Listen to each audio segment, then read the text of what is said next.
Hey everybody, it's a real pleasure to be here. I've been wanting to get my All Dimensions trainers on YouTube and social media so you can get to know them. These are the folks that have been working closely with me in developing this work for a number of years, and they're taking over training in the future. So I have with me Toshi Matsunaga. Welcome, Toshi. Thank you. So Toshi, just a little bit about him. He is definitely one of the leaders here in terms of the trainers. He's helped to kind of co-develop the work. He been involved in almost every aspect of the third dimension development, including the infamous map, which we'll pull up here in a second, and to mention a couple of things about that. And then Toshi now trains and does sessions with people if you're interested in. You can reach any of the facilitators or trainers. You can find them at kiloby.com in case I forget. But what we want to talk about today is freedom versus safety. And this is another thing. It's like, it's not an inside joke, but it's an inside kind of conversation until more people, start talking about it. Because you don't hear that phrase talked about very often out there, freedom versus safety. So just to give everybody a sense of it before I get Toshi's take on it, it came about because KI is addressing bypassing of emotional avoidance. So the freedom we find is through opening to our emotions, obviously, even the repressed ones. But our nervous system is very much designed and developed to shut down and stay safe in a bunch of different ways. So it became a really important topic in KI, freedom versus safety. And so, but I don't want to talk about it that generally. I actually want to talk to you about your own personal experience, and maybe if you give us a little bit of how you, like me, we're probably trying to stay safe around your primary repression and spirituality, and then what opened that up for you, this whole freedom versus safety, what opened that up for you? Yeah, so thank you, Scott. Yeah, so and it can be a triggering thing for, if you told me about this maybe a year or 2 years ago, I'll be like, I'll be really triggered because, I didn't even know I was choosing safety.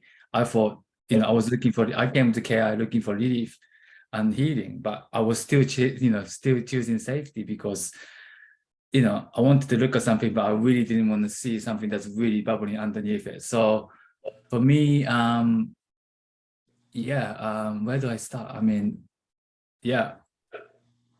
I was born in Japan. I grew up in Japan, and I came to England when I was 11 years old to go to this school called Summerhill, which is amazing. I won't go into it now.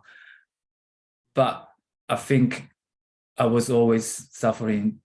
I had a birth complication where I had to have an operation 7 days after I was birthed, and people thought I was gonna die, and things like that. And there's a trauma with that, but also by just growing up in Japanese culture a little bit, but also an oldest brother of the siblings.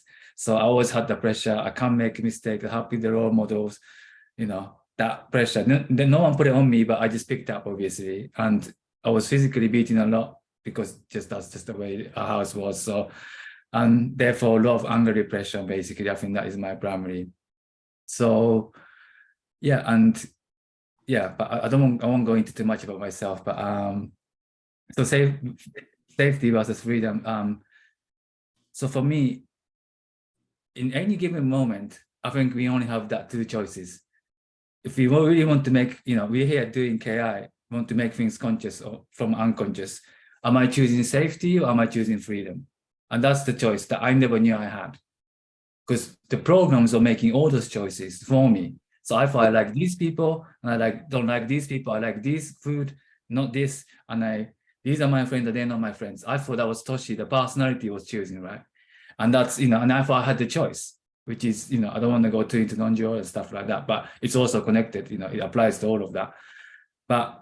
And I thought, I was choosing, but when I start work on depression and everything else to do with that, I really got to see there is only need for safety program that if you really want to break it down, this is where the map comes in. So if the map, maybe you can bring the map up. Yes. In first dimension and second dimension, where the stories are like, from shadows to chronic pain to addiction, we see, in our lives.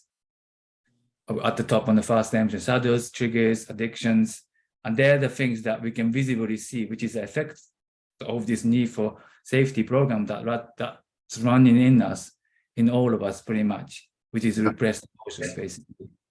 So that's the conscious one. You don't need to do any inquiry to see any of this, your triggers, your shadows, your addictions, your chronic pain, right? And in normal care, we go to second dimension, where we get to find out our deficiency stories or identity or those hidden unconscious stories of ourselves, really, that we believe in.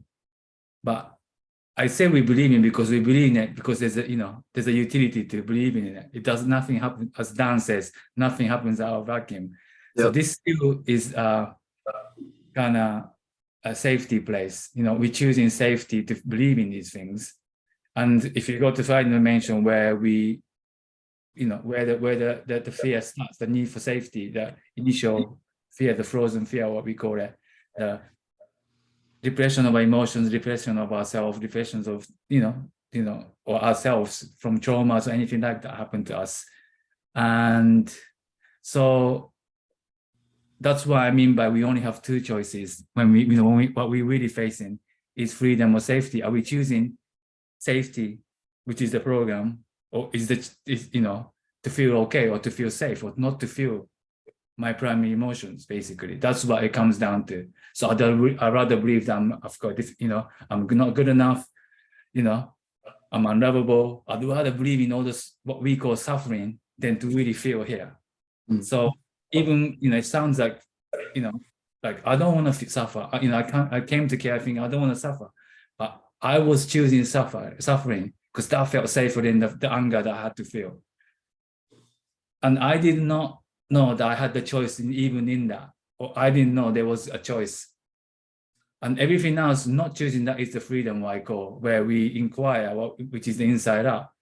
We use those triggers, we use all those things that triggers our suffering to turn back to see what is going on here. Because without those, we won't get anywhere. I hope I'm making sense, Scott. Yeah, you are. Yeah, because I think a lot of people listening, they'll be going, oh yeah, well, this matches what Scott's saying in terms of that inside out piece, like all forms of suffering.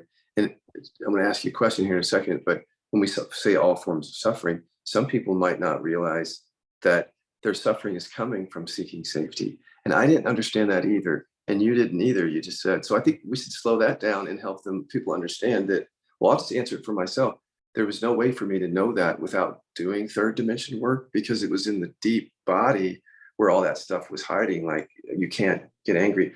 So I just want you to talk to the people out there who are saying, okay, number one, how do I know that I'm seeking safety? And let's start with that question. How do I know that that seeking safety is the source of my suffering?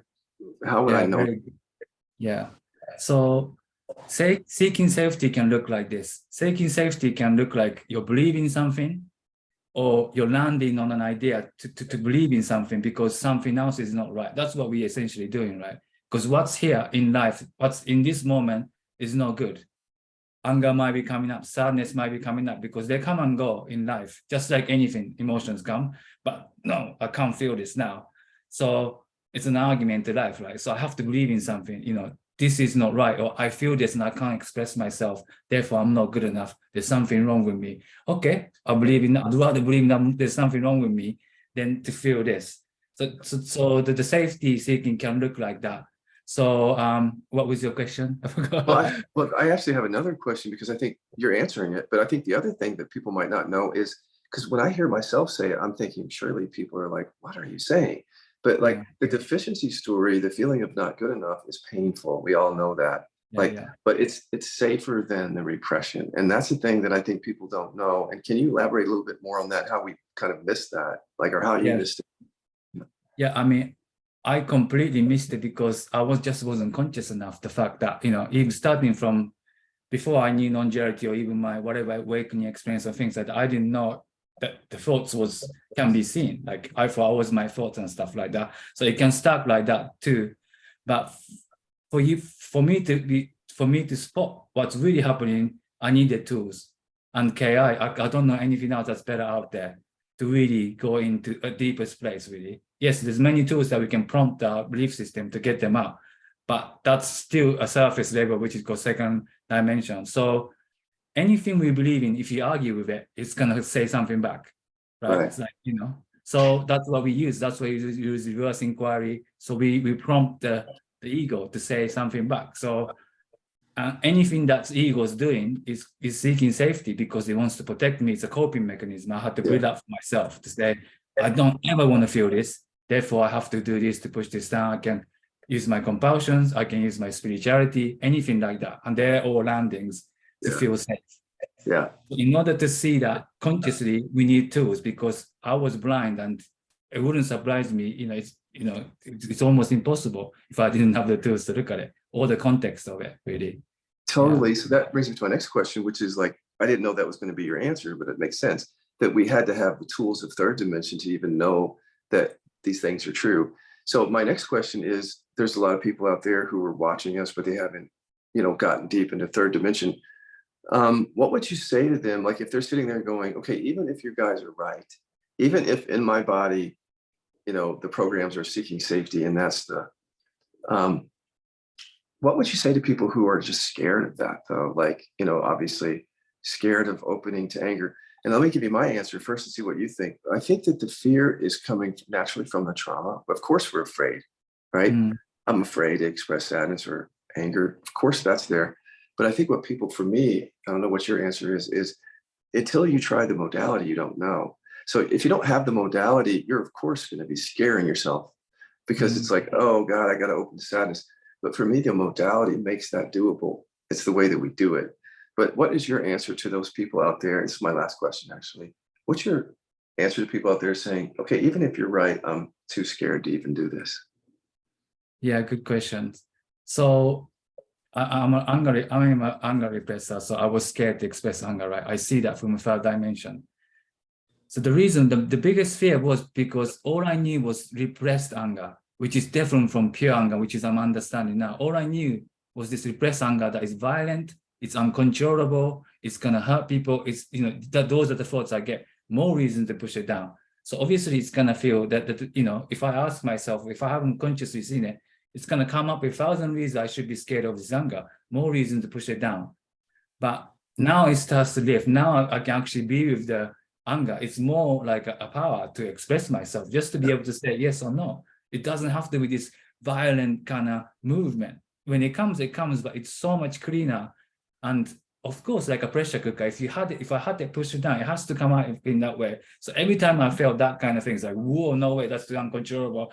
It's like, no way, I would never want to feel it again. It's more reason to push it down. So I see why people might be scared of it, and I was too. But you can really see this consciously. Like the reason why it's scary because we're unconscious and it comes out and you don't know what is really happening. You don't even know I don't even know what I was reacting to, what thoughts are running, because I was so unconscious. But we have the tools to consciously see those thoughts, not to get rid of them, to see them like, oh, okay, if I do this, I'm gonna hurt my mom. Don't, then push it down. Or I'm scared. Even mundane thoughts like I'm scared or I'm angry, I shouldn't be angry. If you feel it and you think it is, but if you're missing the thoughts, your mind and body is not connected. So therefore, you're unconscious. Therefore, it's just almost impossible to know what is really happening here, And we walk around thinking we know. I knew what was happening. But there's so many things unconscious. Even after my non-dual, whatever, awakening experience like that, I've seen everything. Big takeoff. I use that even to push down. It's an amazing way to push everything down. Yeah. And I'm walking like there's nobody here, but then suffering carries on, all that. So the reason why it's scary is because we still believe in something. But that means that we are landing somewhere. We choosing safety to feel something that's not, right? Because there's nothing wrong with being scared, but there's some, if you can't be scared, then that's a suffering, right?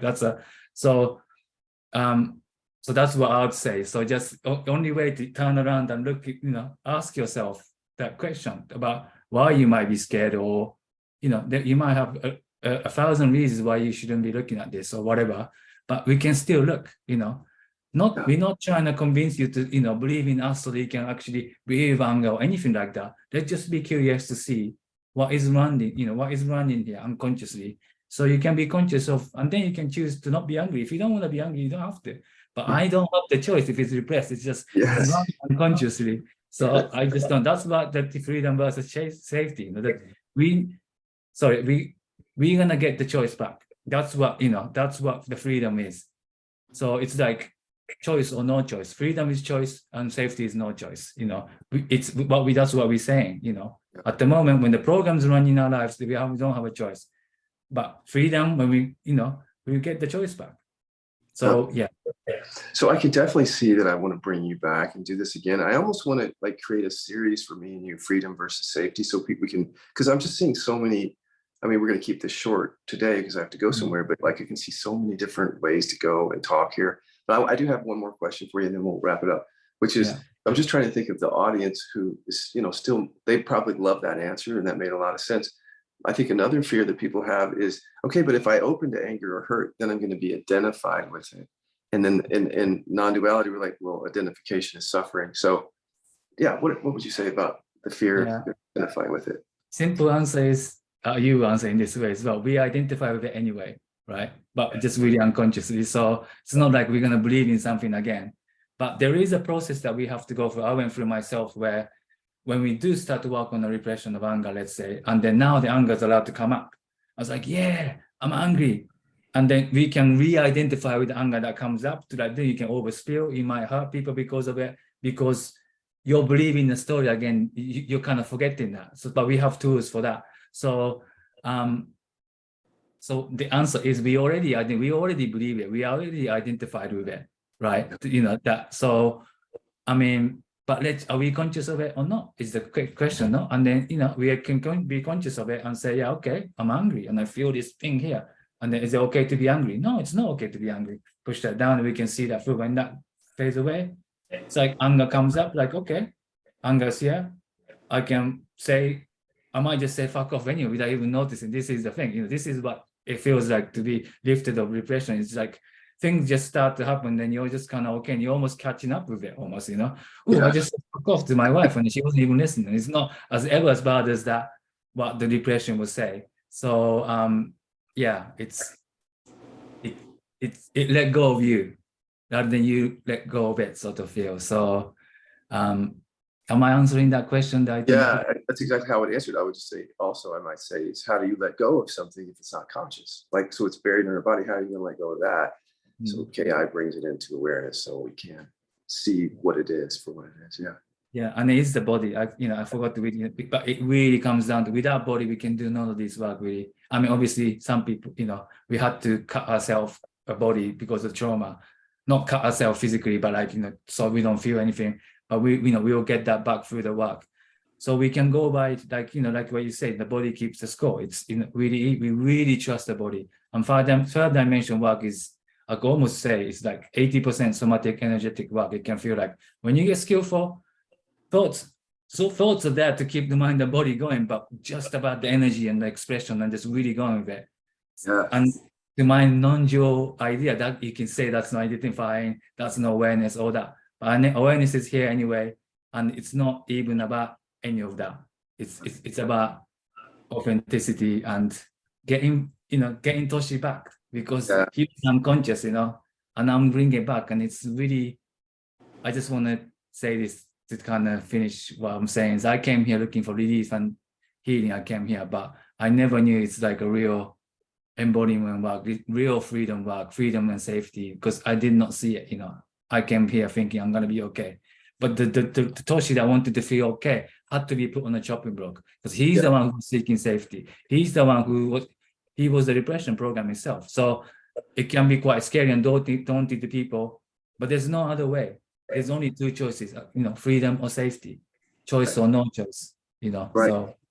So just one more follow-up question on that. When you say get Toshi back, that's exactly how I would say it. It's like my authentic self, my whatever that is. But I can see that people would hear that and go, oh, so you're going to do KI and we're going to be re-identifying with Toshi, like we're just back to the same place. And that's why it's so tricky to talk about, right? Because is there anything you could say about that fear that might pop up if they just not hearing it a certain way? Yeah. Okay, sure. Yeah. Toshi mean, okay, let's say, I'm going to say Toshi as a movement called Toshi, then if you want to talk non-dual stuff, because the movement called Toshi could not be really here because of the programs, because being really real Toshi, meaning includes anger, sadness, or any other emotion that comes and goes, right? But this separate self Toshi, or whatever you want to call it, was not happy with that. I couldn't be myself. I couldn't be this Toshi, the flow state, or whatever you want to call it, then whatever separate self, this identity starts, because I couldn't be myself. I had to push part of myself down, which is anger or sadness or fear, or whatever. So it has never gone away. Well, it has kind of gone away because, you know, I was preoccupied with safety. But I'm getting it back, meaning I'm just remembering the fact that it's already here and it's already kind of movement. And I don't really want to say too much, because anything I say can be a landing, because most people who's listening is, you know, I hate to say, is, you know, including myself, will be listening from the point of view, want to feel safe, to be okay, right? So easy to just grab that and make it into something. But what I encourage people to do is just turn around and reverse. Just look. Any beliefs that, let's just see, you know, just have a look.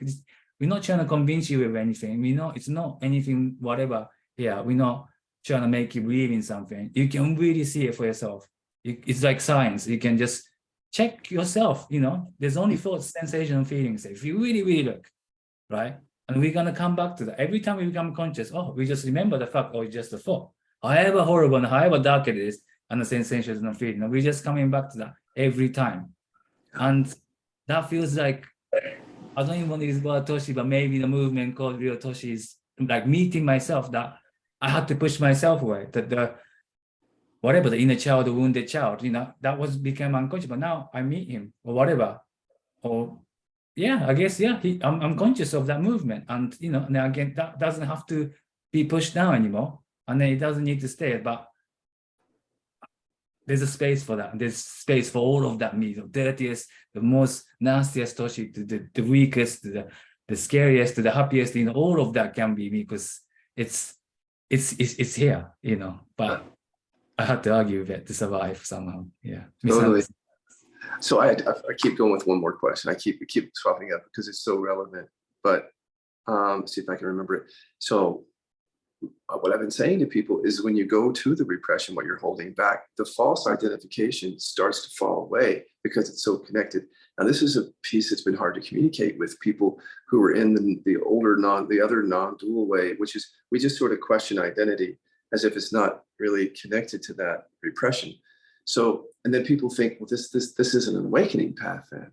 See, if you're not dealing with that, because they don't understand necessarily what we're doing. Can you, in your own words, explain what's happened for you in terms of the deficiency story, that ego identity, as you've gone to the repression? And I don't even know what your answer is going to be. Yeah. Actually. Okay, that's a good question.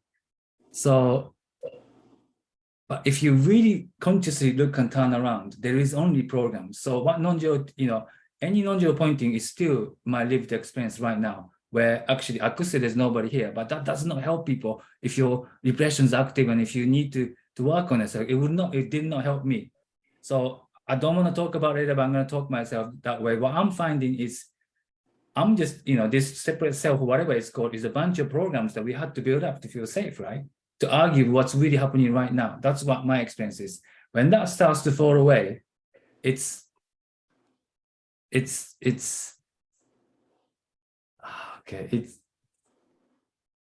mystery. I don't know. It's more, I don't know, more okayness, more the real safety. There's no need for safetyness. The movement called Toshi and. Right. So is there a need for deficiency? That's my question. Then if there's no need for safety, do you see the deficiency coming down, or the identity, ego, you know?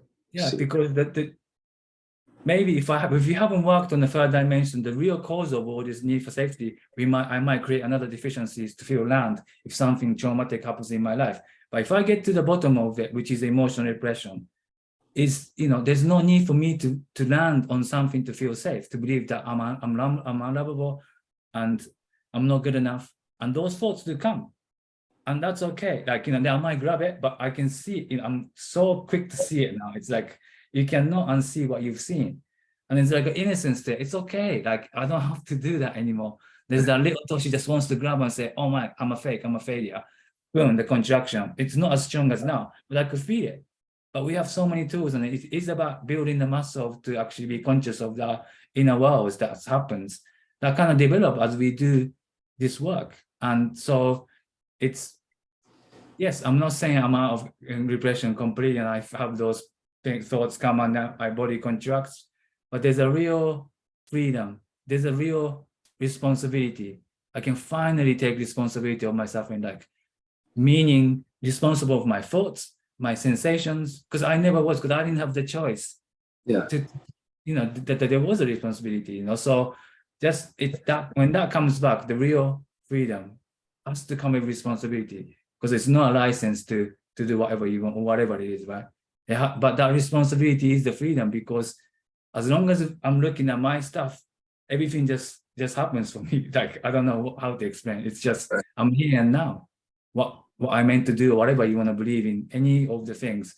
And all those modalities that used to point amazing things, before I used to grab it, but now it's lived experience. All the pointings I've learned from different non-dual teachers, from you to anybody, not just non-dual, so many things, like, wow, okay, I can actually, without grabbing it, to use for my own agenda.